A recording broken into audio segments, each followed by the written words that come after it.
Oil pulling அது எப்படி பண்ணுறது? காலையில் எழுந்ததும் எதுவும் சாப்பிடாமல் இதயம் வளத்தை வாயில ஊத்தி நல்லா கொப்பளிக்கணும், அப்புறம் அதை துப்பிடணும். இதுதான் ஆயில் புல்லிங்.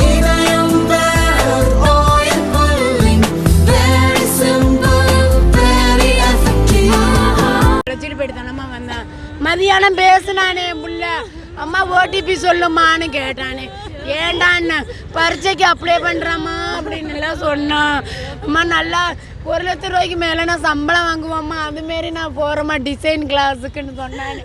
நான் இப்போ தானே சென்னைக்கு போயிட்டு வந்தேன், திருச்சிக்கு போயிட்டு வந்தான், இப்போ தானே வந்தான் வீட்டுக்கு. நல்லாப்பா காசு கூட கொடுத்து அனுப்பிச்சேனே. அப்பாவுக்கு தெரியாம எல்லாம் வாங்கி சாப்பிட்றானே. ஒரு ஆட்டுக்கறி வறுத்தாலும் பிள்ளைக்கு ஹாஸ்டலில் போய் ஊட்டி விட்டுட்டு வருவேனே. அவன் இது தண்ணி சோறு கொடுத்தாலும் குடிக்கிற பிள்ளைம்மா. எப்படி போனானே எனக்கே தெரியலையே. உனக்கு தெரியல சார், பிள்ளைக்கு ஸ்கூல் விட்டு ஹாஸ்டலுக்கு வந்தான், படியில் இருந்து கீழே விழுந்துட்டான், மயக்கம் அடிச்சு. மயக்கம் விழுந்ததோட கொண்டுகிட்டு வந்தோம் அப்படின்ட்டாங்க. வேற ஒன்றுமே சொல்ல மாட்டேங்கிறாங்க. இல்லை அவனும் நல்லா, அவன் ஸ்போர்ட்ஸ் எல்லாம் நல்லா எல்லாம் விளையாடுவான், எல்லாமே விளையாடுவான். எனக்கு என் பெரிய பிள்ளைக்கு தான் உடம்பு முடியாமல் இருக்கும், மீதி இவன் சுறுசுறுப்பாக இருப்பான். அம்மா எனக்கு கை உடஞ்சிருக்கம்மா கூட வேலையெல்லாம் பார்க்காதம்மான்னு வேலையெல்லாம் லீவில் வந்து வேலையெல்லாம் பார்த்து கொடுப்பான். நல்லா புள்ள, நல்ல புள்ள, வேதாரண்யத்தில்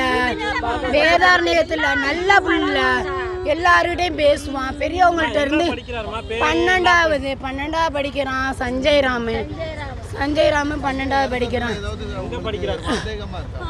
ஏன் மயக்கம் விழுந்தானா? எனக்கு உடம்பு முடியல, நான் 10 வாட்டி மயக்கம் அடிச்சு விழுந்திருக்கேன். நான் போவேன், தொப்புன்னு மயக்கடிச்சு விழுந்திருக்கேன். அப்படிலாம் எனக்கு நல்லா இருக்கேன். என் பிள்ளைக்கு உடம்பே நல்லா இருக்கு, அவன் ஏன் மயக்கடிச்சு விழுந்து இறந்துட்டான்னு சொல்கிறாங்களே, நம்பவே முடியலையே.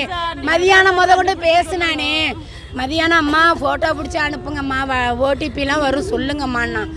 ஒரு போஸ்ட் ஆஃபீஸு கார்டு செல்லில் அனுப்ப சொன்னேன், அவங்க அப்பா செல்லில் இருந்து தானே அனுப்புனேன். அவன் நல்லா படிப்பான், எந்த லவ்வெல்லாம் பண்ணவே மாட்டான். 3 பிள்ளைங்களுமே நல்லா படிக்கிற பிள்ளைங்க. என் வீட்டுக்காரர் தான் சார் எனக்கு வார்டனு ஃபோன் பண்ணி புள்ள மயக்கடிச்சு விழுந்துட்டான், ஜிஹெச்சுக்கு கொண்டுக்கிட்டு போயிருக்காங்க அப்படின்னு சொல்கிறாங்க, நீ முன்னாடி போயிட்டே நான் பின்னாடி வர்றேன் அப்படின்னாரு. பக்கத்தில் உள்ளவங்க எங்கள் வீட்டுக்காரோட ஃப்ரெண்டு கூட நான் வண்டியில் வந்து பார்த்தேன் சார். எனக்கு முன்னாடி என் வீட்டுக்காரும் வந்துட்டார். கேட்டேன், இந்த அரசு மாதிரி பள்ளி வலிவலத்தில் படிக்கிறான். 11, 12 கவர்மெண்ட் தத்து எடுத்து பிள்ளைய படிக்க வச்சுச்சு. கவர்மெண்ட் எடுத்து என் பிள்ளைய நல்லா படிப்பான், பிள்ளைங்க படிக்கிற பிள்ளைங்கள மட்டும் எடுத்து படிக்க வைக்கிறாங்க. அங்கே எல்லாமே நல்லா தான் இருந்தான் இத்தனை வருஷம். இந்த பரீட்சை தொன்னு ஒரு 10 நாளில் அவனுக்கு பரீட்சை, அடுத்த மாதம் 3ஆம் தேதி பரீட்சை. அதுக்காட்டியும் சனி ஞாயிறு நான் போய் அழைச்சிட்டு வந்துடுவேன் சார். இப்போ தான் சார் புனித செவ்வாய்க்கிழமை தைப்பூசம், அதுக்கும் மொதல் நாள் நான் போய் கூப்பிட்டுட்டு வந்துட்டேன். பக்கம்தான் இருக்குன்னு சொல்லிட்டு பிள்ளைய அழைச்சிட்டு வந்துட்டு, என் பிள்ளை எதனால் இறந்தான்னு எனக்கு தெரியணும். என் பிள்ளை நல்ல பிள்ளை, எப்படி இறந்தானே தெரியல. என் பிள்ளைய நான் இப்போ பறி கொடுத்துட்டேன். என் உயிர் போனாலும் பரவாயில்ல, என் பிள்ளை என் சின்ன வயசுலேயே போயிட்டானே. என்ன என் பிள்ளை என்னானே? என் பேர் ரேவதி.